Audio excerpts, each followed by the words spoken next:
ها ترکیه مسافرو بهم چه شروع کړي چې په خوي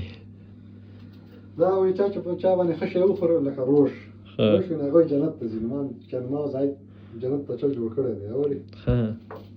ما سانه بیا وای دا سره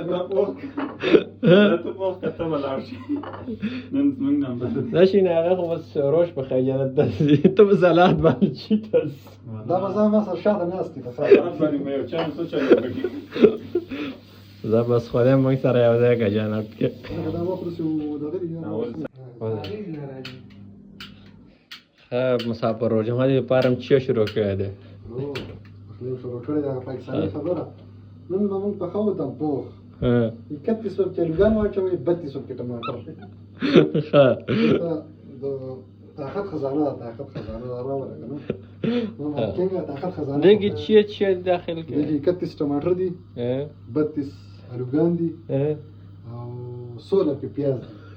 یو بلګون 16 ټماټر دي او 16 کې الوګان دي پیاز دي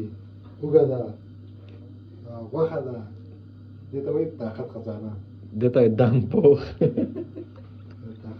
کېږه دم کې څه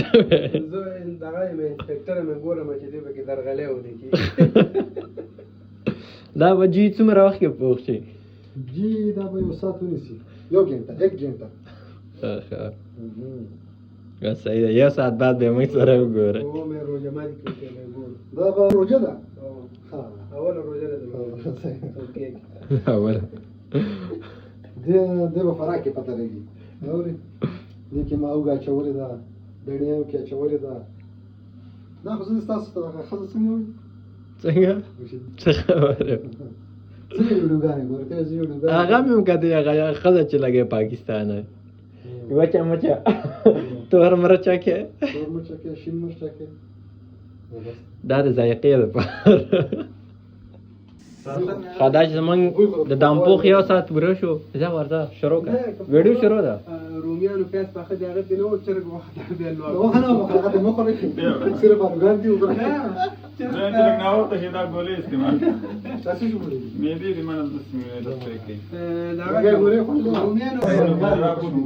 دې خوړل ماته یو ځل ویل به دغه ته پیزان ته ویل ولته مې ګولې نه خته ته یو خوړل مې ماته په جهاد دی مو خو د مسلمانانو د خوشالي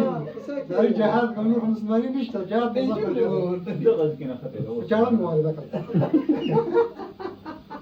خدا به کړه یو باندې خو باندې زور کړه ورته ورسره مو په واده کړه کته مو ده چارو یا دا وکړي دعا د خیر وکړي یا الله ته ودی وایي زما دعا کوي وایي شو ودی وایي کنه ایا د شي څنګه چې خدای واسه دګ نور مته وایي دګ مز ډاکومنت راوړي تاسو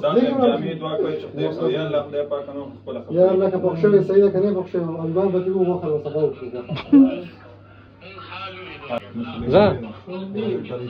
تا غب شپ کې یو ساعت تیر شو زمونږ دم پوخ تیار دی اوس راشو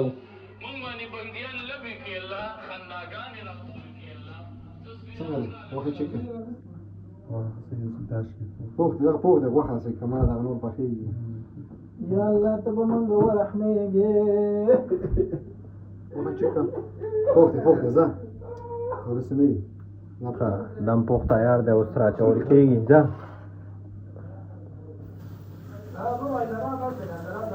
شینا استاد لګې دی زه نو روزه مې وایي